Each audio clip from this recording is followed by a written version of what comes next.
It was interesting to see how the establishment responded. You saw it on TV, you saw it in the debates. And so often it was a treatment of exclusion or marginalization or just making fun of what we're doing. And I think that didn't surprise me one bit. But you know, one thing that, you know, when things like that happen, we need to turn them around, and there wasn't much effort needed to do that. Because the more they did that, it seemed the more it energized you in support for our cause.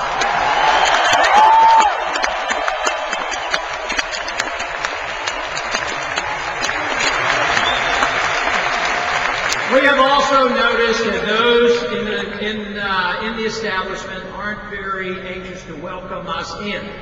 Even though our numbers are growing, we respond and appeal to young people. You would think that they would welcome us. And yet, on occasion, a few of you may have been exposed that sometimes the rules get bent. Sometimes the rules are even ignored.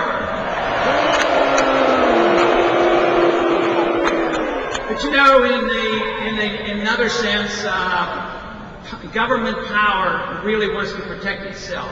So they will use power and force, not only in politics will they bend the rules, but really in society as well. They will break the rules and break the laws, and they're even known to illegally invade premises to find out what people are talking about in case they're talking about politics.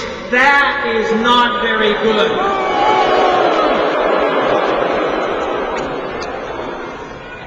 You know, the one thing that I have said is that the revolution is a lot more than about me. There is no doubt about it. This revolution will continue.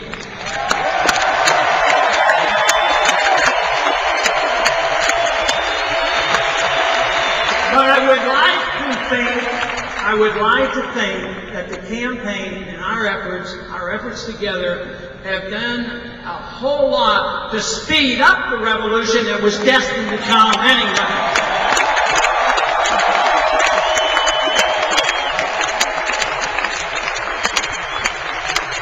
So often people ask me, how did we lose the Republic? Have we lost it?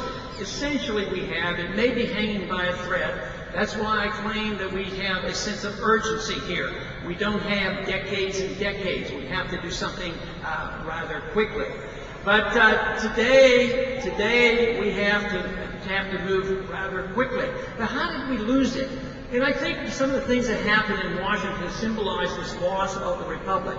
And one thing that I've made comments many years ago that I noticed on the House floor, and this has to change, that the two weakest arguments on the House floor would be a moral argument and a constitutional argument.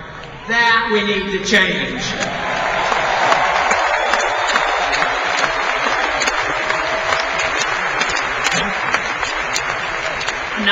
Another attitude that we must change, and you've heard this said many times, that if the government gives us a tax cut, they have to be cautious because that is written off as a cost to government.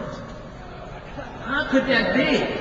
That is the assumption that the government owns us and owns the fruits of our labor, and what we get to keep is done at the permission of the government, which proves the point that even a 1% income tax is morally wrong because it sows the seeds of destruction.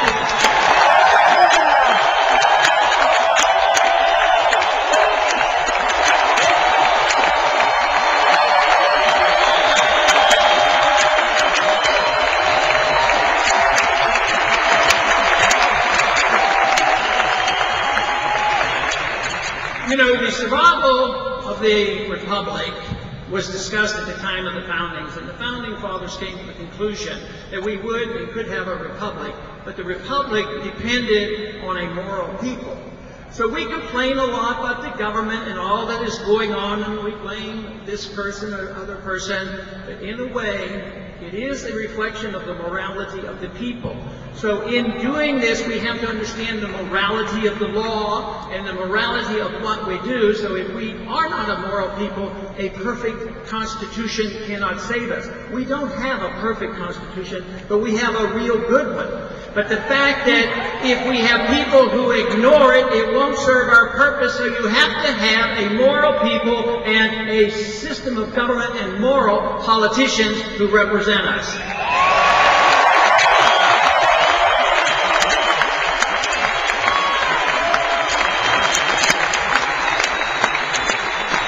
Another thing that has happened is that we lost track of the fact that the Constitution was written to restrain the government.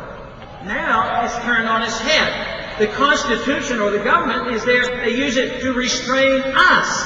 That is upside down. And over the years, the government gets more and more powerful. It's not only the executive branch, it's the judicial branch, it's the legislative branch, it's the bureaucratic branch of government. And more power gravitates away from the individual, away from the states, into the hands of the bureaucrats and the politicians in Washington. Not only that, do we have to worry about all this power gravitating to the power to be in Washington, it's even going further. We have to worry about powers gravitating to international governments, to the New World Order.